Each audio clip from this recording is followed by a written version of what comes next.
वालेकुम स्टूडेंट्स। आज जो हमारा टॉपिक है, ठीक है, जो हमने अपना जो है एफएससी पार्ट 2 का सेकंड चैप्टर जो स्टार्ट किया हुआ है, फर्स्ट वाला चैप्टर जो स्टार्ट किया हुआ है जो कि इलेक्ट्रोस्टैटिक्स है, ठीक है। तो उसका जो आज हम जो आर्टिकल पढ़ने जा रहे हैं वो है 12.12 वाला 12.12, ठीक है, जो कि है charge on electron. Charge on electron by Millikan's method की, जो मिल्किन्स मेथड ने हमें दिया था, मेथड दिया था चार्ज को, किसी भी इलेक्ट्रॉन के चार्ज को कैलकुलेट करने का, उससे रिलेटेड है, ठीक है। तो इसको ज़रा देखते हैं कि इसके ज़रिए से हम किस तरह से इलेक्ट्रॉन का चार्ज जो था वो कैलकुलेट कर सकते थे, ठीक है।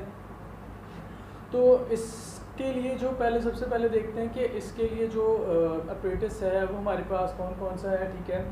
इसमें सबसे पहले जो आपके पास है एक कंटेनर है, ठीक है, जिसके अंदर आपने क्या किए हुए हैं, दो प्लेट्स रखी हुई हैं। अब कंटेनर का मकसद क्या होगा? कंटेनर का मकसद ये होगा कि ये जो बाहर से एयर होती है वो इसके अंदर इंटरप्ट ना करे और इसके अंदर जो बाहर की एयर का इफ़ेक्ट है, इम्पैक्ट है, वो ना हो, ठीक है। तो ये क्लियर जो हमारे पास कंटेनर है, ये बेसिकली जो बाहर की एयर होगी वो इसके इस अंदर जो जितना भी सेटअप होगा उसको डिस्टर्ब ना करे, इसलिए ये कंटेनर, इसके लिए ये कंटेनर यूज़ किया जाता है।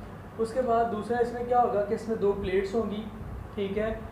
दो प्लेट्स के बाद एक जो अपर प्लेट होगी, ठीक है, पी और पी डैश, जो हमारे पास दो प्लेट्स हैं, ठीक है। अपर प्लेट जो है, ठीक है, उसके ऊपर क्या है हमारे पास, अपर प्लेट में एक होल है, ठीक है। उस होल का पर्पज़ क्या होगा? उस होल का पर्पज़ ये होगा कि जब हम इस कंटेनर के अंदर ऑटोमाइज़र से क्या करेंगे, ऑटोमाइज़र से जो हमारे पास ऑयल्स होंगे, ठीक है, उनके ड्रॉप्स को फेंकेंगे, तो वो क्या होंगे, इस होल्स के ज़रिए से क्या होंगे, इन प्लेट्स के बिटवीन एंटर होंगे, ठीक है। ये जो आपके पास हमारे पास जो प्लेट है पी और पी डैश, इनके दरमियान हमने जो डिस्टेंस लिया है वो डी है, ठीक है। उसके बाद हमारे पास यहाँ पे एक ऑटोमाइज़र है। ऑटोमाइज़र का क्या होगा कि वो जो हमारे पास ऑयल होगा उसको मिस्ट की फॉर्म में, ठीक है, स्प्रिंकल करेगा। जो क्या करेगा, वो जो स्प्रिंकल्स होंगे, वो जो ड्रॉप्स बनेंगे, वो क्या होंगे, चार्ज होंगे। वो चार्ज किस लिए होंगे? वो फ्रिक्शन की वजह से चार्ज हो जाएंगे कि जो ऑयल जो होगा ऑटोमाइज़र की जो वाल्स हैं उसके साथ रब करता हुआ बाहर आएगा, तो फ्रिक्शन की वजह से वो क्या हो जाएगा, चार्ज हो जाएगा। और उससे जो स्प्रिंकल्स बनते हैं वो क्या हो जाते हैं, चार्ज होते हैं, ठीक है। फिर वो चार्ज स्प्रिंकल इस होल के ज़रिए से कहाँ आएगा, इस प्लेट्स के अंदर आएगा। इन प्लेट्स को हम क्या करेंगे, बाहर से पोटेंशियल डिफरेंस यानी कि वोल्टेजेस अप्लाई करेंगे। वोल्टेजेस अप्लाई करने से क्या होगा कि हम उस ड्रॉप को सस्पेंड कर लेंगे इन प्लेट्स के दरमियान। सस्पेंड किस तरह करते हैं वो भी बताता हूँ, ठीक है। वोल्टेज का मकसद क्या होगा कि ये प्लेट्स, वो जो ड्रॉप है उसको क्या कर लें, सस्पेंड कर लें, ठीक है। उसके बाद फिर वो जो ड्रॉप है उसके ऊपर हम क्या करते हैं, एक सोर्स से लेंस के ज़रिए से क्या करते हैं, लाइट का फोकस कराते हैं। लाइट को फोकस क्यों करवाते हैं उस लेंस के ऊपर? ताकि हम उसकी जो मोशन होगी उसको इजीली देख सकें, ठीक है। लाइट के ज़रिए से जब लाइट पड़ रही होगी तो हमें उसकी मोशन क्लियरली नज़र आ रही होगी। और फिर माइक्रोस्कोप के ज़रिए से हम क्या करेंगे, वो जो हमारा ड्रॉप अंदर जाता है उसको क्या करेंगे, फोकस करेंगे, उसकी मोशन को उसके ज़रिए से हम क्या करेंगे, देखेंगे। तो सबसे पहले क्या करते हैं, देखें, अब यहाँ पे हमारे पास ऑटोमाइज़र है। ऑटोमाइज़र के ज़रिए से हमने क्या किया, एक स्प्रिंकल जो ऑयल ड्रॉप्स थे उनको अंदर स्प्रिंकल किया, स्प्रे किया, जिससे क्या होता है कि कोई ड्रॉप इसकी जो अपर प्लेट है उसके ज़रिए से इसके अंदर क्या हो जाता है, एंटर हो जाता है, इन प्लेट्स के दरमियान वो एंटर होता है, ठीक है। जब वो प्लेट्स के दरमियान एंटर होता है तो हम क्या करते हैं, इसको वोल्टेजेस देते हैं। जब हम वोल्टेजेस देते हैं, ठीक है, तो वोल्टेजेस देने से उस जो ड्रॉप जो होगा वो बेसिकली तो डाउनवर्ड आ रहा होगा, कि जैसे यहाँ से एक ड्रॉप एंटर होता है तो वो क्या करेगा, डाउनवर्ड आएगा, ठीक है। जब वो डाउनवर्ड आ रहा होगा तो ये फॉर एग्जांपल हम कहते हैं कि ये जो यहाँ पे ड्रॉप पहुँच गया, जब वो यहाँ पे पहुँच जाएगा उसका वेट उसको नीचे की तरफ ला रहा होगा, F=mg, ठीक है। उसका वेट क्या करेगा, उसको डाउनवर्ड लेके आ रहा होगा। हम क्या कर देंगे, जब हम वोल्टेजेस अप्लाई करेंगे तो यहाँ पे एक इलेक्ट्रिक फील्ड प्रोड्यूस हो जाएगा। वो इलेक्ट्रिक फील्ड क्या होगा, इस चार्ज को ऊपर की तरफ अपवर्ड मूव करवाएगा। हम इतना वोल्टेज देंगे कि हम जो वोल्टेजेस है उसको इस तरह से एडजस्ट कर लेंगे कि जो हमारा ड्रॉप है ये यहाँ पे क्या हो जाएगा, सस्पेंड हो जाएगा। किस तरह से सस्पेंड होगा कि ये जो F=mg जो डाउनवर्ड फोर्स है वो इक्वल हो जाएगी इलेक्ट्रिक फील्ड की वजह से जो फोर्स आएगी F=QE, कि QE जो क्या करेगी, उसको ऊपर की तरफ खींचेगी और जो mg होगी वो उसको डाउनवर्ड खींचेगी, ठीक है। एफ जी जो हमारे पास है वो उसको डाउनवर्ड खींचेगी, और जो इलेक्ट्रिक फोर्स है ग्रेविटेशनल फोर्स उसको डाउनवर्ड खींच रही होगी, और जो हमारे पास इलेक्ट्रिक फोर्स होगी वो क्या कर रही होगी, उसको अपवर्ड खींच रही होगी। अब डाउनवर्ड और अपवर्ड वाली जब इक्वल हो जाएंगी तो ये जो ड्रॉप होगा ये कहाँ पे सस्पेंड हो जाएगा, इन प्लेट्स के दरमियान में क्या हो जाएगा, सस्पेंड हो जाएगा। जब ये सस्पेंड हो जाता है, कब सस्पेंड होता है, जब हमारे पास दोनों फोर्सेस क्या हो जाती हैं, एफ ई इक्वल हो जाता है एफ जी के। मतलब क्या है कि मेरे पास क्यू ई इक्वल हो जाता है किसके, एम जी के। ठीक है, मुझे यहाँ से क्यू ए की वैल्यू को क्या करना है, मुझे क्यू की वैल्यू चाहिए, मुझे चार्ज चाहिए ना कि चार्ज की कितनी वैल्यू। तो मैं ई को क्या करता हूँ, ई को मैं इधर ले जाता हूँ तो मेरे पास बन जाएगा एम जी ओवर ई। ठीक है, ये मेरे पास इस तरह की इक्वेशन बन जाती है। अब जब मेरे पास दो प्लेट्स हैं, ठीक है, उनके दरमियान जो पोटेंशियल है, ठीक है, पोटेंशियल बिटवीन टू प्लेट्स है, तो उसको हम किस तरह से डिफाइन करते थे, पीछे हमने उसको ड्राइव किया था कि वो हमारे को इक्वल होता था, E इज इक्वल टू होता था जो हमारे पास था हाँ जी, जो मेरे पास E था वो किसकी इक्वल था, potential difference over distance between दो प्लेट्स के, वो जो हमने दो पॉइंट्स लिए थे उनके दरमियान जो डिस्टेंस था उसके इक्वल था। जब हमने वो किया था इलेक्ट्रिक फील्ड को as a potential gradient find किया था तो हमारे पास ये इस तरह का एक रिलेशन आया था। ठीक है, तो ये जो रिलेशन था, अब मैं E की ये वाली वैल्यू को क्या करता हूँ, यहाँ पे सब्स्टिट्यूट करता हूँ, तो मेरे पास बन जाता है एम जी ओवर, ये बन जाएगा V ओवर D। ठीक है, तो V ओवर D है, इसको मैं मज़ीद सिंप्लीफाई करूँगा तो D ऊपर चला जाएगा, तो ये बन जाएगा M G D over V। ठीक है, तो ये मेरे पास किसके इक्वल आ जाता है, इसके इक्वल आ जाता है।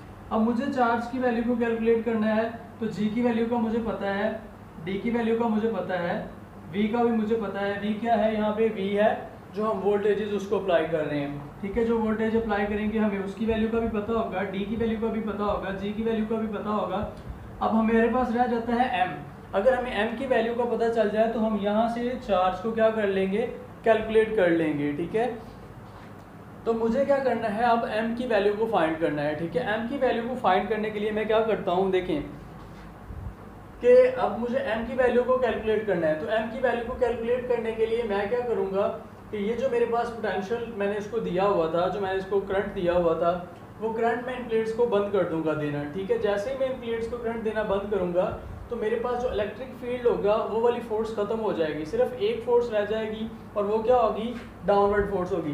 तो ये वाली फोर्स क्या हो जाएगी, फिर खत्म हो जाएगी। जब ये वाली फोर्स मेरे पास खत्म हो जाएगी तो पार्टिकल क्या करेगा, डाउनवर्ड मूव करना शुरू करेगा।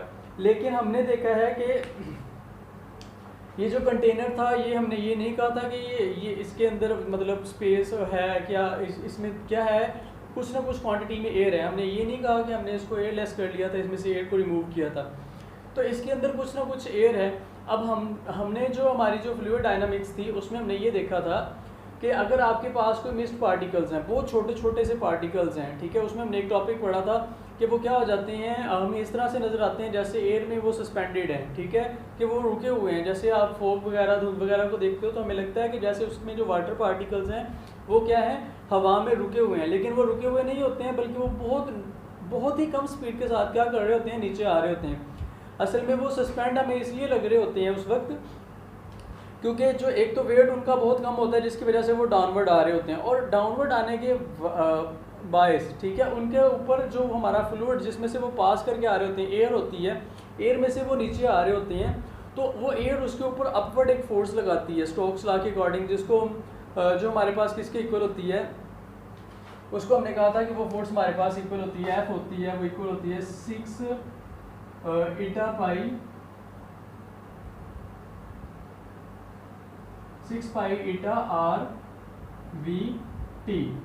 ठीक है, वो इसके इक्वल होती है। अब 6 pi eta r v T क्या होता है हमारे पास, 6 pi eta r v T, यहाँ पे वी टी होती है टर्मिनल वेलोसिटी। ठीक है, अब ये टर्मिनल वेलोसिटी क्या होती है, टर्मिनल वेलोसिटी वो कम से कम वेलोसिटी होती है जब ड्रैग फोर्स और बॉडी का जो वेट होता है वो आपस में क्या हो जाते हैं, इक्वल हो जाते हैं, और हमें लगता है कि पार्टिकल क्या हो गया, रुक गया है। वो रुका नहीं होता, असल में वो बहुत कम वेलोसिटी के साथ उस वक्त मूव कर रहा होता है, और उसकी उस वेलोसिटी को हम क्या कहते हैं, टर्मिनल वेलोसिटी कहते हैं। तो जब हमने क्या कर दिया, प्लेट्स का जो पोटेंशियल डिफरेंस था वो ऑफ कर दिया। ठीक है, तो अब क्या होगा कि उसका वेट जो होगा, यहाँ पे जो ड्रॉप है उसका वेट क्या करेगा, वो जो ड्रॉप होगा वो अपने वेट की वजह से डाउनवर्ड मूव करेगा, लेकिन एयर की वजह से उसके ऊपर एक ड्रैग फोर्स लगेगी जो उसको क्या करेगी, ऊपर की तरफ खींचेगी। ठीक है, तो इसका मतलब है कि ये जो ड्रैग फोर्स है और जो वेट है, जब ये उस वक्त क्या होंगे, इक्वल होंगे, और बॉडी की वेलोसिटी क्या हो जाती है, उस वक्त टर्मिनल वेलोसिटी हो जाती है। तो जब ये दोनों आपस में इक्वल हैं, ठीक है, तो फिर हमारे पास क्या होगा, 6 pi eta r v T किसके इक्वल आ जाएगा, एम जी के इक्वल आ जाएगा। ठीक है, उस केस में हमारे पास क्या होगा कि ये वाली वैल्यूज क्या हो जाएंगी, आपस में इक्वल हो जाएंगी। असल में ये सारा काम क्यों किया जा रहा है, ये सारा काम m की वैल्यू को कैलकुलेट करने के लिए किया जा रहा है, ताकि m की वैल्यू है हम यहाँ पे पुट करें और q की वैल्यू को क्या कर लें, ड्राइव कर लें। अब मैं क्या करता हूँ, यहाँ से देखें ये मेरे पास आता है। ठीक है, अब जो मैस होता है बेसिकली वो किसके इक्वल होता है, मैस हमने पढ़ा है कि मैस इक्वल होता है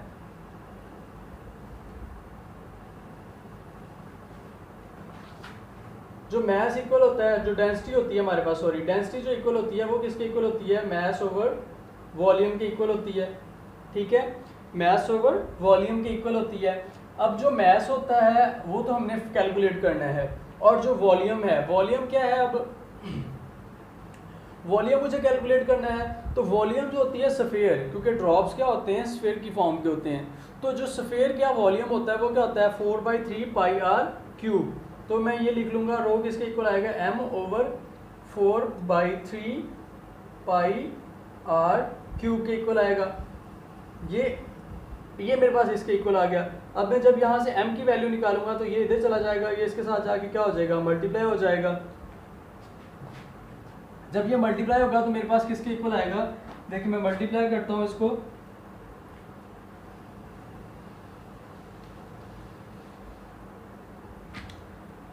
तो ये मेरे पास बन जाएगा 3/4।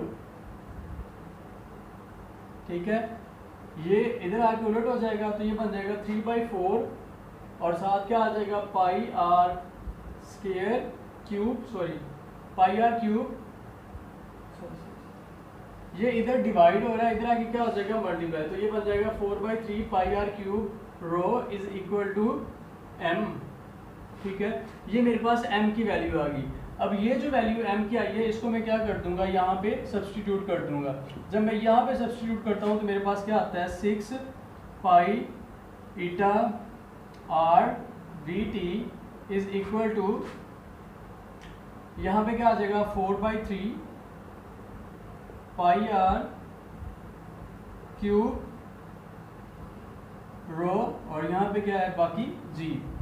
ठीक है, तो अब यहाँ से देखें मेरे पास जो पाई है वो क्या हो जाएगा, पाई से कैंसिल हो जाता है। ठीक है, बाकी जो वैल्यूज यहाँ से रह जाएंगी वो क्या होगा, आर की एक वैल्यू यहाँ से कट जाएगी और बाकी क्या रह जाएगा, आर की पावर 2। तो बाकी मेरे पास ये रह जाएगा 3, इधर आगे मल्टीप्लाई हो जाएगा तो ये बन जाएगा 3 6 आर 18, ईटा वैसे का वैसे ही आ गया, टर्मिनल वेलोसिटी भी वैसे की वैसे ही आ गई। ठीक है, बाकी क्या आ गया, 4/3 है तो यहाँ पे 4 रह जाएगा, 3 तो उधर चला गया, यहाँ पे बाकी क्या रह गया, आर स्क्वायर रह गया और रो रह गया और जी रह गया। ठीक है, अब मेरे पास ये चीज़ बन गई है। ठीक है,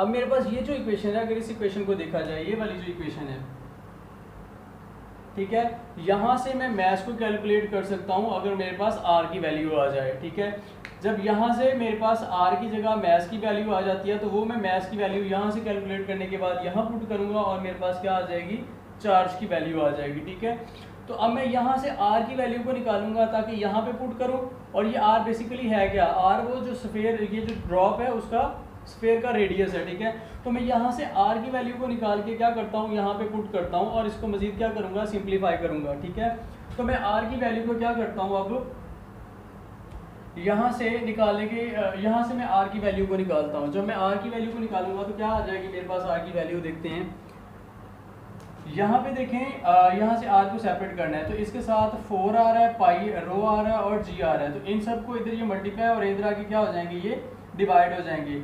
तो मेरे पास आर स्क्वायर उधर वैसे का वैसे ही रह जाएगा, आर स्क्वायर वैसे ही रह जाएगा, वो इक्वल आ जाएगा, इधर क्या था 18 ईटा और वीटी और बाकी क्या आ जाएगा यहाँ पे 4 रो और जी आ जाएगा। तो ये 2 टाइम्स 4 हो जाएगा और 2 9 टाइम्स 18 हो जाएगा। तो ये आ जाएगा 9 ईटा वी टी ओवर 2 रो जी। तो ये आर स्क्वायर की वैल्यू आ गई। तो आर किसके इक्वल आ जाएगा, आर के लिए मैं स्क्वायर रूट ले लूँगा तो बोथ साइड्स पे, तो ये आ जाएगा 9 ईटा वी टी ओवर 2 रो जी और उसका स्क्वायर रूट। अब देखा जाए तो मेरे पास ये चीज़ आ गई है, ठीक है। अब यहाँ से मेरे पास r की वैल्यू आ चुकी है। अब ये मैं r की वैल्यू अगर यहाँ पे पुट करता हूँ, ठीक है, तो मेरे पास r की जो वैल्यू है यहाँ पे मैं पुट करूँगा तो मेरे पास किसकी वैल्यू आ जाएगी, m की वैल्यू आ जाएगी, ठीक है। जब मैं वो m की वैल्यू फिर क्या कर दूंगा, इसमें सब्सटीट्यूट कर दूंगा तो मेरे पास क्या आ जाएगा, जो चार्ज है उसकी वैल्यू आ जाएगी, ठीक है। तो बस सिंपल सा काम रह गया। अब बाकी क्या है कि बाकी अब आपने क्या करना था, आपने जो हमारे पास जो रिक्वायर्ड था, देखिए हमने फाइंड करना था, हमारे पास जो फार्मूला था वो ये आ गया था चार्ज को कैलकुलेट करने के लिए। यहाँ पे हमें जी का पता था, जी क्या है, ग्रेविटेशनल कांस्टेंट है। डी का भी पता था, डी क्या था, इन दो प्लेट्स के दरमियान जो डिस्टेंस था वो डी था। उसके बाद वी का भी पता था, वी क्या था, जो पोटेंशियल डिफरेंस था वो था, ठीक है। हमें चाहिए थी एम की वैल्यू, एम की वैल्यू को कैलकुलेट करना था। तो हमने यहाँ पे क्या किया, प्लेट्स को स्विच ऑफ किया, इनके जो वोल्टेजेस दिए जा रहे थे उनको स्विच ऑफ किया। जैसे ही हम स्विच ऑफ करते हैं तो हमारे पास ड्रैग फोर्स और जो उसका वेट है, ड्रॉप के ऊपर जो एक्ट करने वाली ड्रैग फोर्स है और उसका जो वेट है वो आपस में इक्वल आ जाते हैं, जिसकी वजह से बॉडी का कर लेता है, जो ड्रॉप होता है वो टर्मिनल वेलोसिटी से मूव करना शुरू करता है, ठीक है। उस केस में हमारे पास ये इक्वेशन बन जाती है। अब यहाँ से हम क्या करते हैं, मैथ्स को कैलकुलेट करेंगे। मैथ्स को कैलकुलेट करने के लिए हमें 6 का भी पता है, पाई का भी पता है, ईटा का भी पता है कि ये कांस्टेंट ऑफ विस्कोसिटी होता है। फिर टर्मिनल वेलोसिटी भी हमें मालूम हो जाएगी यहाँ से इसकी, और जो हमारे पास जी है वो भी हमें पता चल जाएगा। टर्मिनल वेलोसिटी को फाइंड करने के लिए क्या करेंगे, देखिए टर्मिनल वेलोसिटी किसके इक्वल होगी, वी टी इक्वल होगा, हमारे पास जो वेलोसिटी होती है वो डिस्टेंस ओवर टाइम होता है, ठीक है। तो जब हमारा ड्रॉप ये डिस्टेंस, इतना डिस्टेंस कवर करेगा, ये डिस्टेंस था ना डी, हमारा ड्रॉप यहाँ से यहाँ तक जब आता है डिस्टेंस कवर करता है, तो हम यहाँ से टर्मिनल वेलोसिटी को फाइंड कर लेंगे, वो किसके इक्वल आएगी, डी ओवर टी के इक्वल आएगी। तो टाइम हमें पता चल जाएगा, जब ये ड्रॉप यहाँ से यहाँ तक आएगा तो हमें टाइम का भी पता चल जाएगा, डिस्टेंस भी हमें पता है कि हमने कितना रखा हुआ है, तो यहाँ से हमें टर्मिनल वेलोसिटी का भी पता चल जाएगा। टर्मिनल वेलोसिटी का भी पता चल गया, अच्छा टर्मिनल वेलोसिटी का भी पता चल गया, मैथ्स का हमने पता लगाना है, जी की वैल्यू हमें पता है। अब हमारे पास सिर्फ रह जाता है रेडियस। तो रेडियस को कैलकुलेट करने के लिए मैं क्या करता हूँ, मैं फार्मूला यूज़ करता हूँ ये वाला, फिर ये वाली कि यहाँ से जो मैं इसकी वैल्यू आती है, एम की वैल्यू जो निकालता हूँ, एम की वैल्यू यहाँ से निकालने के बाद मैं यहाँ पे सब्सटीट्यूट करता हूँ, ठीक है। और फिर मेरे पास जो आर की, यहाँ से इसको मज़ीद सिंप्लीफाई करने के बाद जो मेरे पास आर की वैल्यू आती है वो ये वाली वैल्यू आ जाती है। देखें अब आर की ये वाली वैल्यू हम यहाँ पे यूज़ करें तो हमारे पास m आ जाएगा, और m की ये वाली वैल्यू जो होगी हम यहाँ पे यूज़ करें तो हमारे पास क्या आ जाता है, चार्ज ऑन इलेक्ट्रॉन आ जाता है। तो मिलीकॉन्स ने क्या किया था, मिलीकॉन्स ने इस चार्ज को कैलकुलेट किया था, ठीक है। जब उसने चार्ज को कैलकुलेट किया तो उसने देखा कि ये जो चार्ज आ रहा था, ठीक है, इसने फाइंड किया कि ये जो चार्ज आ रहा था वो तकरीबन कितना आ रहा था, 1.6 मल्टीप्लाई बाई 10⁻⁻19 कॉलम का इंटेग्रल मल्टीपल आ रहा था, ठीक है। कि जो जिस ड्रॉप के ऊपर भी उसने चार्ज को कैलकुलेट किया, ठीक है, जिस ड्रॉप के ऊपर भी उसने चार्ज को कैलकुलेट किया था तो वो इंटेग्रल मल्टीपल आ रहा था इसका, ठीक है, इंटेग्रल मल्टीपल आ रहा था इसका, कि हर ड्रॉप के ऊपर उसने जितनी मरतबा भी ड्रॉप्स के ऊपर चार्ज को कैलकुलेट किया, कभी जो ड्रॉप था उसके ऊपर 2 मल्टीप्लाई बाई ये वाला चार्ज आ जाता था, कभी 3 मल्टीप्लाई बाई यही एज इट इज़ आ जाता था, कभी 4 मल्टीप्लाई बाई यही एज इट इज़ आ जाता था। तो उसने फाइंड किया यहाँ से, उसने कहा कि ये जो मिनिमम वैल्यू है असल में ये मास ऑफ इलेक्ट्रॉन है, ठीक है, मास ऑफ प्रोटॉन है, ठीक है, mass of electron charge on, उसके ऊपर चार्ज ऑन इलेक्ट्रॉन है, और जिसकी वजह से यही जो वैल्यू है ये हर नंबर के साथ मल्टीप्लाई हो रही है। तो इसका मतलब है कि ये वो मिनिमम वैल्यू है जो क्या कर रही, जो उसके ऊपर जो उसका चार्ज है। तो उसने इस मिनिमम वैल्यू को लिया था कि ये जो इंटेग्रल मल्टीपल है, जो मिनिमम इंटेग्रल मल्टीपल है वो क्या है, यहाँ पे 1.6 मल्टीप्लाई बाई 10⁻⁻19 कॉलम है, जो चार्ज है मिनिमम जो इंटेग्रल मल्टीपल है मिनिमम वैल्यू जिसका वो इंटेग्रल मल्टीपल है, वो कौन सा चार्ज था, वो ये वाला चार्ज था। और इसने इसी चार्ज को क्या नाम दिया था, इलेक्ट्रॉन का चार्ज कहा था। देखें ये जो इंटेग्रल मल्टीपल वाली बात है ना, देखिए कुछ ड्रॉप था, हर ड्रॉप में जो उनकी जो हम कह सकते हैं कि वो जो तादाद थी इलेक्ट्रॉन्स की वो सेम नहीं थी, ठीक है। तो किसी पे जब वो उसने ऑब्जर्व किया तो किसी पे ये 4 का मल्टीपल बन रहा था किसी ड्रॉप के लिए, किसी ड्रॉप के लिए ये 3 का मल्टीपल बन रहा था, किसी ड्रॉप पे ये 5 का मल्टीपल बन रहा था। तो उसने कहा इसका मतलब है इसमें 5 इलेक्ट्रॉन्स हैं जिसकी वजह से इसका चार्ज इतना है, ठीक है। इसमें 4 इलेक्ट्रॉन्स हैं जिसकी वजह से ये 4 का मल्टीपल बन रहा है, 4 इसका मल्टीपल करते हैं तो टोटल आता है, ठीक है। और इसमें 2 इलेक्ट्रॉन्स हैं। तो फिर उसने वहाँ से गैस लगाया कि इलेक्ट्रॉन का चार्ज बेसिकली ये है, ये इलेक्ट्रॉन का चार्ज है। और ये जो इंटेग्रल मल्टीपल आए थे ये उस ड्रॉप के अंदर नंबर ऑफ इलेक्ट्रॉन्स का जो नंबर ऑफ इलेक्ट्रॉन्स है उसको इंडिकेट कर रहा था। तो फिर वहाँ से उसने कहा कि जो चार्ज है असल जो इलेक्ट्रॉन के ऊपर चार्ज है वो इतना है, ठीक है। जो मिनिमम वैल्यू है वही इलेक्ट्रॉन का चार्ज है। बाकी जो इंटेग्रल मल्टीपल आ रहे हैं वो नंबर ऑफ इलेक्ट्रॉन्स को बता रहा है कि इस ड्रॉप के अंदर इतने इलेक्ट्रॉन्स थे। तो उसने थाउजेंड्स ड्रॉप्स के ऊपर ये एक्सपेरिमेंट्स किए थे, तब जाके उसने ये वैल्यू निकाली थी, ठीक है। तब जाके उसने कहा कि हर जो वैल्यू है, जितनी भी मैं वैल्यू कैलकुलेट कर रहा हूँ, ठीक है, सारी की सारी क्या है, इंटेग्रल मल्टीपल्स हैं, कि सारे के सारे जितने भी आ रहे हैं वो सारे इस वैल्यू के इंटेग्रल के साथ मल्टीप्लाई हो रहे हैं। वो इंटेग्रल असल में क्या था, नंबर ऑफ इलेक्ट्रॉन्स थे, और ये क्या था, चार्ज ऑन इलेक्ट्रॉन था। तो वो जो टोटल चार्ज आ रहा था तो फिर उससे उसने डिवीजन करके ये निकाला था कि इसमें 4 इलेक्ट्रॉन्स हैं और ये 4 का मल्टीपल बन रहा है, तो इसका मतलब है कि एक के ऊपर कितना चार्ज है, इतना है। तो उसने जितने भी ड्रॉप्स के एक्सपेरिमेंट्स किए सबसे उसने यही जो रिजल्ट था वो यही निकाला कि एक चार्ज के ऊपर कितना इलेक्ट्रॉन है, इतना है, ठीक है। और यही क्या है, इंटेग्रल मल्टीपल है, यही मिनिमम वैल्यू क्या है, इंटेग्रल मल्टीपल है। तो इंटेग्रल मल्टीपल आपको ये बताता है, जो उसने इंटेग्रल मल्टीपल का वर्ड यूज़ किया था वो यही बता रहा था कि अगर उस ड्रॉप के ऊपर से 2 इंटेग्रल मल्टीपल आया था ना, तो मतलब ये जो वैल्यू थी 2 टाइम आई थी, तो उसने यहाँ से ये निकाला था कि इसमें 2 इलेक्ट्रॉन्स हैं जिसकी वजह से ये वैल्यू के मल्टीप्लाई करने, इससे मल्टीप्लाई करने से टोटल चार्ज आ रहा है। देखिए आपको ये आपके पास ड्रॉप है, ठीक है, इसमें आपके पास क्या है, 3 इलेक्ट्रॉन्स हैं। तो जब आप 3 से मल्टीप्लाई करोगे इस वाली वैल्यू को तो इसके ऊपर टोटल चार्ज बताएगा वो, ठीक है। अगर ये आपके पास ड्रॉप है, इसके ऊपर फॉर एग्जांपल यही वाला चार्ज है और इसको आप कितनी मरतबा मल्टीप्लाई करते हो, 19 कॉलम है, फिर आपने देखा कि ये इसका 4 टाइम्स है यहाँ पे, तो इसका यहाँ से उसने फिर रिजल्ट निकाला कि अगर ये 4 टाइम्स है तो इसका मतलब है इसमें 4 इलेक्ट्रॉन है और हर इलेक्ट्रॉन के ऊपर चार्ज ये है, जिसकी वजह से इसके ऊपर टोटल चार्ज ये है, ठीक है। तो ये वो मेथड था, ये बहुत सिंपल सा मेथड है। बस थोड़ा सा आपको कैलकुलेशन में यहाँ से मसला आता है कि अगर आपने पीछे जो हमारा जो हमने वो फ्लूइड डायनामिक्स पढ़ी थी उसका अगर कॉन्सेप्ट थोड़ा सा वीक है तो फिर आप लोगों के लिए मसला है, अदरवाइज़ ये क्या है, आसान है, ठीक है। तो इसको दोबारा से सुन लें एक मरतबा। इसमें आपने करना क्या है, देखिए जब आप ऑटोमाइज़र से स्प्रे करेंगे तो आपके पास एक ड्रॉप इस होल के ज़रिए से इस प्लेट्स के दरमियान आएगा, जिनके जो प्लेट्स हैं इनके दरमियान डिस्टेंस क्या है, स्मॉल डी है। अब उस जो ड्रॉप है उसकी मोशन को देखने के लिए हम क्या करेंगे, एक सोर्स और लेंस के ज़रिए से उसके ऊपर लाइट का फोकस करेंगे और फिर हम माइक्रोस्कोप से उसको ऑब्ज़र्व करेंगे। जब ऑब्ज़र्व कर रहे होंगे तो हम देखेंगे कि जब हम जैसे ही यहाँ पे एक ऐसा पोटेंशियल डिफरेंस डेवलप कर देंगे, वोल्टेज ऐसे वोल्टेजेस एडजस्ट करेंगे कि उसका वेट डाउनवर्ड जो एक्ट कर रहा है और जो पोटेंशियल फोर्स इलेक्ट्रिक फोर्स होगी जो अपवर्ड एक्ट कर रही होगी उसकी वजह से वो ड्रॉप क्या होगा, इन प्लेट्स के दरमियान में क्या हो जाएगा, सस्पेंड हो जाएगा।